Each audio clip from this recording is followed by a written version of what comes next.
Well, there's nothing much to tell.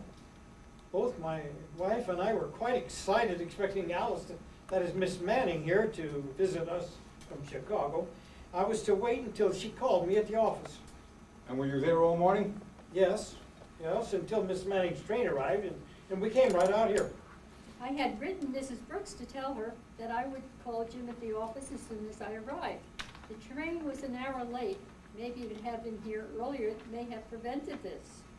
Well, that remains to be seen. Apparently, Mrs. Brooks was sitting here in the chair, putting red polish on her fingernails when she was shot from behind. The polish was spilled all over the carpet, and she was still holding the tiny brush in her hand. She must have recognized her attacker, and since she did not die instantly, she printed these initials here on the floor with the polish. D-O-C. D-O-C. I wish you could tell whose initials she was trying to reveal. You sure you don't know anyone with those initials that fit that name? Positive, but I can't. Uh-oh. Yes, Miss Manning, can you think of somebody with those initials? Well, Doc spells, D-O-C spells Doc, and it's Mr. Brooks' nickname. Why, it can't be. Yes, Mr. Brooks? I haven't been called Doc for 20 years. It was a nickname I picked up in school. My wife didn't like it and never used it. No one in New York even knows me by Doc. You got to believe me, Inspector.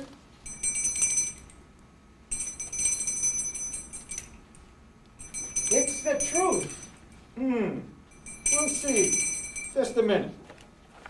Hello? Yes, Grady. Yes, I see. Well, sort up anyway. Thanks. Well, you both will be happy to know our little murder is solved. Oh, then it wasn't Doc after all? No, Miss Manning, it wasn't Doc. I'm arresting you, Miss Manning, for the murder of Dorothy Brooks. Why did the inspector arrest Miss Manning for the murder of Mrs. Brooks? In a moment, we will hear. But first, this. Buy Camé Beauty Parlor.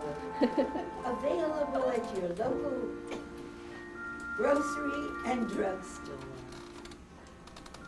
And now, back to our story.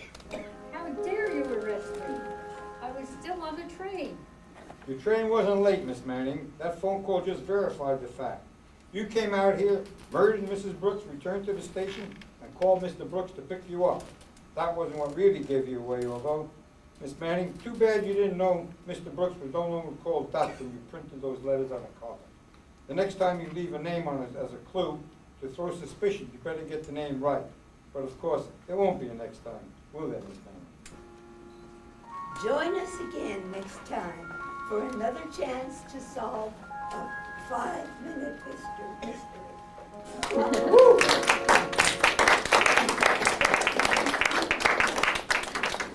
In 1935, Popeye the Sailor made his debut on radio. It was a story of a grizzly old salt and his girlfriend, Olive Oil, his best friend who loved hamburgers, Wimpy, and his little boy named Matey, who was adopted by Popeye. Now, in the comic strip, Popeye always ate cans of spinach to gain his superhuman strength, but in the radio program, it was Wheatina. That was the sponsor of his radio program, and that's what gave him his superhuman strength. At the beginning and the end of each broadcast, there was always a Wheatina commercial, and somehow they found a way to get Wheatina into that plot. So, ladies and gentlemen, we're now going to have Popeye visiting the studio with the public cast. Stan shall be the announcer.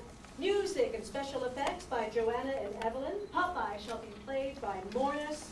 The vendor and Matey all be that.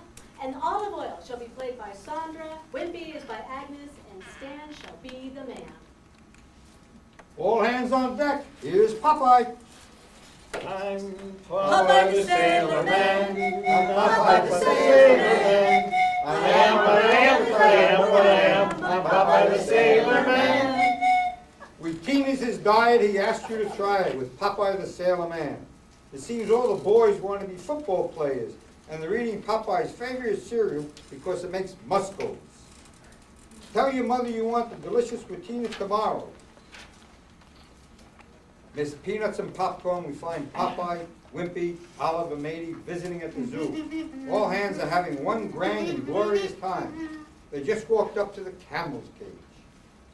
Well, blow me down. Has you ever seen the likes of such a big cooler animal? Gosh, Popeye, those humps on his back look just like your muscles. If I had muscles that big, I could never get me shirt on. I heard they had a camel can go 9 days without water. Tut tut, a trivial thing. Going 9 days without hamburgers would be an accomplishment worthy of my admiration. Wimpy, you was just plain ignorant. Dumb animals don't eat fried hamburgers. That's why they call them dumb animals. Popeye, do you think the camel would like some peanuts? No, you got me stumped, matey. I know squirrels and elephants eat peanuts, but I've never seen a camel eat them. Well, I'll see if this one does. I'm proud of you, matey, on account you wants to share what you got with others. Here, camel, would you like a peanut? Camel makes a grunt. In camel language, he means desist, stop, quit that. Be careful, matey. Don't stick your hand in that cage. Well, it wouldn't hurt me, but I guess Popeye is right. They don't like peanuts. What if I were in the cage and the good public came to feed me hamburgers? Come on, all hands. Aft to the elephant cage so matey can feed him the peanuts. Oh, wait a minute. Look at that funny animal. Do you hear what I hear? Well, I'm a plastered swab if that funny-looking mutt in the cage ain't laughing at us. He's a member of the laughing hyena species. You mean an animal that can really laugh? Oh, I ask, Olive, does that four-legged mutt sound like he's crying? Well, for land's sake, what's he laughing at? He has just seen Popeye's face. I says, pew-wee to you, Whippy. You ain't never won no beauty contest. Popeye, does a hyena laughing sort of like a dog barking? That's about the same thing, maybe, I figures. I think maybe you ought to figure a way for elephants to eat peanuts. Hooray, for once Skippy is thinking about someone else's stomach. 'Twould appear I were a noble soul. Come on, everybody, we set the course straight for the elephant's cage. Oh, Popeye, those elephants are awful. I wonder if one bag of peanuts will be enough. Well, maybe we'll make sure we stopped at this stand, buys more peanuts. Ahoy there! 6 bags of peanuts for matey here. Okay, here you're coming up, kid. Gosh, thanks, Popeye. Oh, forget it, matey. What can I buy you, Olive? Yeah, boss, so we got a sponge cake, we got an Angela cake, and we got a stomach cake. Oh dear, I'll just take a glass of lemonade. Okay, lady, coming right on up, and there you are, kid. Oh boy, that sizzling, that beautiful fragrance, that intoxicating aroma. What are you talking about, Wimpy? Look, it's lonely Frankfurters like lordly hamburgers. Well, so they is. Don't torture me. I don't understand you, Wimpy. Popeye, you're a fiend. Peanuts for matey, lemonade for Olive, and what oh what for Wimpy. Did you want peanuts? Peanuts he offers me. Popeye, this kind gentleman also sells hamburgers. Oh, does you want a hamburger, Wimpy? He toys with me. How can you be so cruel?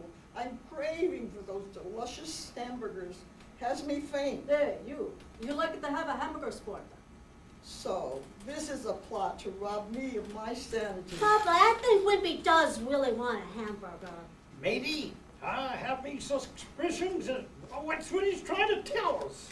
I feel a beast in me rising.